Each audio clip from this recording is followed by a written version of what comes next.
Hello everybody and welcome back for more Let's Play Pokemon Crystal. You guys hear this nice, familiar nostalgia tune here? Yeah, you recognize that, right? That's right, we're in Vermilion City, and therefore we are in Kanto. Yes, nostalgic memories have come abound. I bet you guys are already having those nostalgic boners after hearing this nostalgic track here. So yeah, look at that, we're finally in Kanto in full now. Isn't this amazing here? Yeah, it's like, one of the biggest things, or biggest highlights about Gen 2 is that, just being able to explore two regions, like returning to a previous region. I'm pretty sure that, as soon as you hear the reaction about the fact you get to visit Kanto, I'm sure you guys must have, must have been overwhelmed with nostalgia. And, to be fair, I was too. Like, when I first heard about being able to explore in Kanto, that was me as well. Because even though I was, younger than a lot of the people who grew up with Red and Blue, I still played Pokemon Red and Blue when I was a kid. So either way, I still have at least a bit of nostalgia. See, this guy has, this guy still hasn't even started the whole building project. Apparently, he's having his Machop to tamper with the land, and he doesn't have any money to actually begin the project here. And like, dude, you've been doing this shit for 3 years. What else are you even trying to do anyway? But anyway, so yeah, here, like I say, here we are in Kanto. And the thing about Kanto is that, like I said, it was actually, the whole thing was actually, my Wada's doing, where he basically reworked around, the entirety of, the original Gold and Silver, because, they were having trouble with at least trying to add, Kanto in, because it would have been a lot smaller, and so he managed to compress as much as he could, and then there was plenty of cartridge space left, and so that's how he was able to add Kanto. Now, the thing about it is that Kanto is actually a lot smaller this time around. Like, it's not as big because they actually had to compress it as much as possible to ever be able to fit it. So whenever you go to those routes, you'll actually notice how much smaller those routes are, and so so yeah, because of that, it's just not as big, and there won't be well, there'll still be plenty of triggers anyway, and but like just not as many though. So but otherwise though, had not been for the fact that that there isn't any Kanto in there, then that's then Gen 2 would have been so much shorter by default. But that's one thing I really love about Gen 2 is that the fact that we get to travel through each region. Not to mention though the soundtrack. I gotta say I really love the remixes of the Kanto themes. They not only do they sound like just beautiful in general, but they're just like nostalgic. And also, if you saw that, there was another Snorlax blocking that cave there. It's probably like the same Snorlax from Gen 1 that blocked the way to Lavender Town. So I'm gonna go ahead and get into a bit of a detail here. So Kanto here, much like in Gen 1, well, actually, I would say arguably much more open-ended here. So therefore, you actually get to battle the gym leaders again. Like, see those gyms right here? Yeah, you actually get to revisit and battle those gym leaders in Kanto. And you still get the badges anyway, because those are actually the badges that you'll need to get to the final area of this game that we'll save for the final episode of this Let's Play. But the thing about it for the gym leaders that you can face is that you can actually battle the gym leaders in any order you want to. So basically, what a lot of players do first is that they always start with Lieutenant Surge, and then to Sabrina and Saffron City, and so so on and so forth. Most commonly, people would just do that first. However, for this Let's Play, I am actually not going to do that, because for my kind of order that I'm going to face the gym leaders is that I'm actually going to face the gym leaders in the original order. Like, so therefore, I'll actually be facing, going to the Pewter City first and facing Brock first. So, because, that's kind of just how I am, though. Just having to face in the original, or face them in the original order. And so, therefore, basically, because I want to be able to start the Kanto journey the legit way, or the original way. And so, therefore, the place I actually want to go to first off is in Pallet Town. So yeah, we're actually going to officially start off a journey in Pallet Town, because that's where we start off in Gen 1. So it's more appropriate to actually to go back to Pallet Town and just start the Kanto journey there. So that's what I'm going to do. But of course, in order to do that, we actually have to do something about that Snorlax, because there's a little side quest that we have to do first to actually be able to access Pallet Town. And so mainly that way there we had to we had to do something about the Snorlax. So anyway, I want to go and talk about a few things, you know. So when you're in Kanto, there's some new things you'll actually experience if you're the music here. Yeah, they actually brought back those. Well, these are remix versions of the battle themes from Gen 1. So we had the trainer battle theme. And I gotta say, I'm not particularly a big fan of it. It actually sounds kind of weird, though. But I will say, the Heart Gold and Soul Silver versions of the remixes, they're actually so much better. But one thing I do want to talk about for this, for them playing, so like, you know, they remix it, but they actually cut off the second half of the battle theme, which you'll probably hear in just a minute here. Yeah, see, like that. They actually loops back to the cartridge track. So I think probably because of the cartridge space, then they had to cut off the second half. But Heart Gold and Silver's remix is so much better though, because like not only are the instruments a lot better though, but they actually do bring back the original the second half from the original training theme. So I probably could have just avoided that train because that's what I wanted to do, but he was mandatory anyway, so I figured I'd just show him off for the sake of it. Because if you guys just want to hear what the battle themes are. So yeah, like when you're in Kanto, then like whether it be with the wild encounters, trainer battles, or even gym leader battles, you'll be hearing remix versions of the original battle themes. I'm not going to be using the repels for this part because I do at least want to show off for you guys also a little bit to the remix wild Pokemon battle theme from Kanto. And just a minute here. Yep, there we go. So yeah. So another remix here. Yeah, I bet you guys are feeling nostalgic for this right about now, but this is actually pretty good too. Like the way the instruments would be. But again, the Heart Gold and Soul Silver version is a lot better. Actually, to talk about Heart Gold and Soul Silver. Well, actually, just to get into another thing about Kanto is that so because they had to compress Kanto so much, and as for the routes being smaller, and just not as big.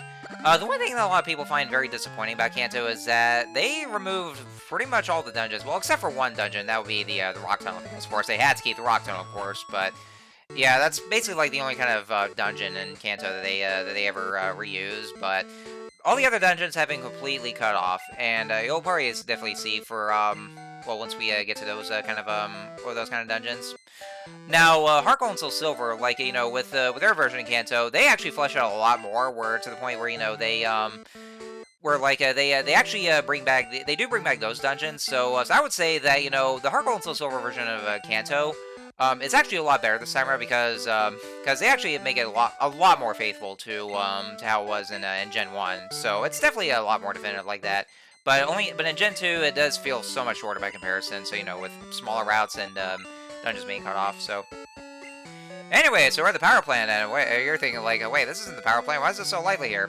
Well, because they say here that even though 3 years ago it was actually completely abandoned, it's also where you catch Zapdos.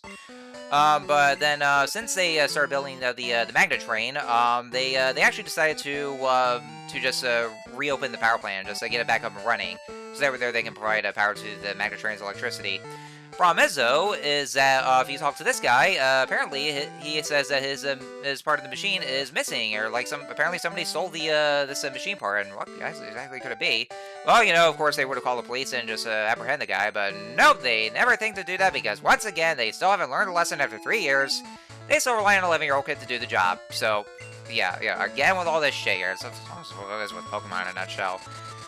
At least until Platinum, thankfully. So apparently this guy just hightail over to Cerulean City, and so I might just have to check out the gym here, even though it's actually empty at the moment. Wait, what? Team Rocket? But we kicked your ass! You've already been participating here. I'm very busy. No time to talking with you. Not good for me if seen by somebody. You talk a little weird there, buddy.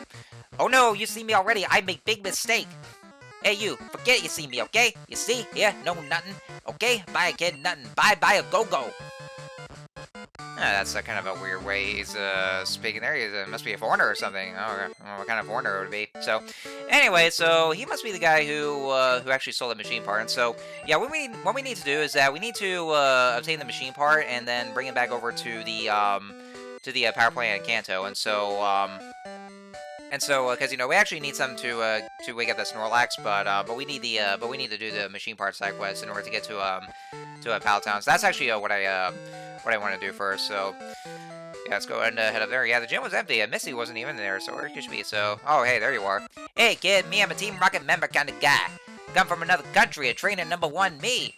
Think I did have stopped the energy, be big panic for here people. Secret it is my mission, so tell you I not. But, if when you do versus me, and be a mind secret to you I tell. Hey, kid, battle begin we do. Okay then, Mr. Foreigner there, he's actually from another country. What kind of country did he come from, you may ask? Well, actually, folks, this will be something that we'll find out in a future Let's Play that always thinks, so I hope you guys stay tuned for that one. So, anyway, so this guy only has one gold bat, so this would be basically our final time we'll be defeating a Team Rocket, even though they're supposed to have been disbanded. So, yeah, all of this just, just one gold bat, and level 30 of that as well, even though we just defeated a level 50 Dragonite. Yeah, so... Hey, no, believe it, I can't! Strong very much be you! Match I am not to you!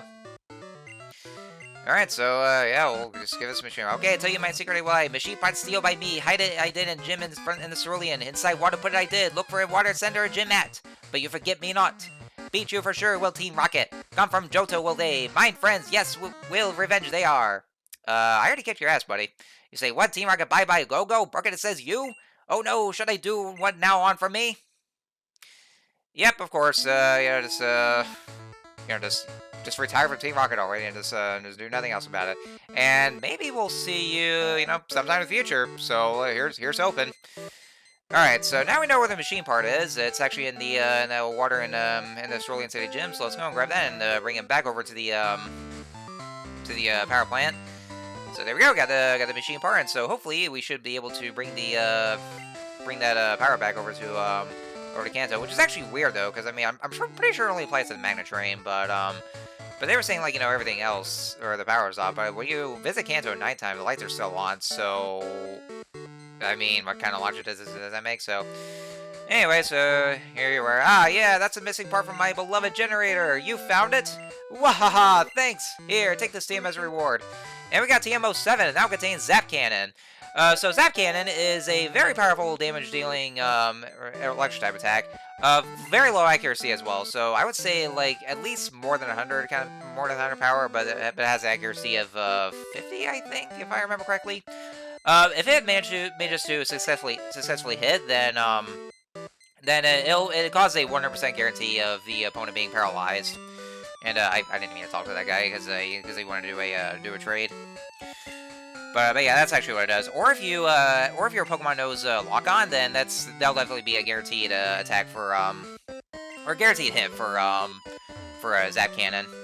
So yeah, so there's that. But I'm not really gonna teach it to Lamozo because again, I always prioritize accuracy over power. Because I mean, I know a lot of you guys would rather want me to just teach that, but I'm not really very much in the competitive scene, so I mean, I can't really be asked for that. Also, it looked like I was flying over Saffron City, but then I realized, oh, I need to go to the trainer club because we need to go to the Pokemon fan club rather. We need to go over there first, and I see it's still up and running here. So yeah, I love Clefairy, but I could never catch one, so I'm making do with a Pokédoll I found. Oh, that's a Pokédoll here. Oh, right, it's the Clefairy Pokédoll. Well, we actually need to do something about here. Remember this right here? I'm the chairman of the Pokemon Fan Club. I've raised over 150 Pokemon. I'm very fussy when it comes to Pokemon. Did you visit just to hear about my Pokemon? Oh yeah, of course. Good, then listen up. So, my favorite Rapidash. It's cute, lovely, smart, unbearably, plus amazing. Oh, you think so? Too much, wild, beautiful, kindly, love it. Hug it when sleeping, warm and cuddly. Oh, and spectacular, ravishing, simply divine. Ooh, whoops, look at the time. I've kept you too long. I don't want to hear any more of your stupid Rapidash fetishes. You never stop with your Rapidash fetishes, don't you? You don't need bestiality in Pokemon.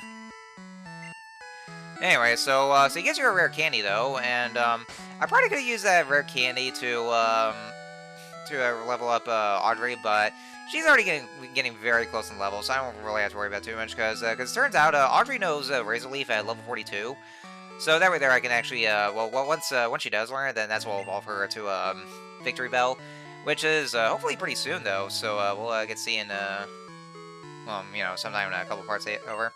And Bayleaf, even though it just looks like an orange, and we haven't even encountered Bayleaf though, so yeah, there's Bayleaf right there, for those of you wondering, so. Anyway, so we want to make sure to talk to the to the guy over the fan club in Vermilion City, and then we can just fly right over to Saffron City for something there. So that's actually gonna be like after you complete the machine part side quest, and then that's how it actually how the whole thing actually gets activated. Because what we want to do is that we want to be able to ride the magnet train because what I'll do is that that'll actually just take us between Johto and Kanto. And so, if you guys remember the copycat, they used to have a house that's actually up like a little further north of Saffron City. But they tore the house down and they replaced it with the magnet train. But they were able to move to a different house in the city as well. So at least they settled in. So yeah, remember the copycat back in Gen 1? How we can actually give her the Pokédoll and well for the TM like just by giving or buying it from the selling department store. Mirror, mirror on the wall, who's the fairest one of all? Hey, of course. Hello there. Hi, I heard that you lost your favorite Pokédoll. If I find it, you'll give me a rail pass. I'll go find it for you. You think you lost it when you went to Vermilion City? Pardon? I should decide what you should do. But I'm really worried. What if someone finds it? Alright, nobody move! This is a bank robbery! Annika! Hopefully not. Well, I mean, maybe they have. I mean, might have seen it somewhere, or I mean, you know, we're hoping that that we can actually get to it. So, anyway, so see, after seeing that there was that Pokédoll, and so we find out that it's actually her that the belongs to the copycat. So what we gotta do is that we have to go back over to Vermilion City, and of course talk to the guy who has the Pokédoll. How did he even get it anyway? He stole it, didn't he? Alright, let's see here. I know. Oh, I see now. The girl who lost this Pokédoll is sad. Okay, could you take this Pokédoll back to that poor little girl? I'll befriend a real Clefairy on my own one day. No worries. Good luck with that, though, because Clefairies are very rare to find. They can actually still be found in Mount Moon, but they're a very rare catch. But, you know, which you know, is something we'll definitely get to. Because, I mean, you know, technically they do bring back Mount Moon, but it's not really so much as a dungeon, but we'll have to see. So, actually going back to when I was talking about how the dungeons were removed, they actually do explain in game that, you know, a lot of the caves have been collapsed, but, you know, out of universe, they had to get rid of it just to save some space there. So, anyway, so here's the Pokédoll. So that's I didn't see any Tyrion here, and so so now we have the Magnet Train Pass. And so with that, we'll be able to take the Magnet Train and be able to go over to over between Johto and Kanto. Now, in Heart Gold and Soul Silver, even though you can still use a Magnet Train as much as you want to, it actually makes it really useless, though, because what you can do, actually, is that, you can be able to fly over to the Indigo Plateau, and then you can still fly between Johto or Kanto for whichever ones, because for whichever region you're in, the other region will just be locked out, but if you want to access both regions, then you have to go over to the Indigo Plateau to fly between both. So, because of that, that makes the Magnet Train completely useless in the remakes. Like, it's just there because I'm pretty sure like nobody ever used it anyway, really. So, anyway, so yeah, we're running this Magnet Train like very, very, very speedy indeed.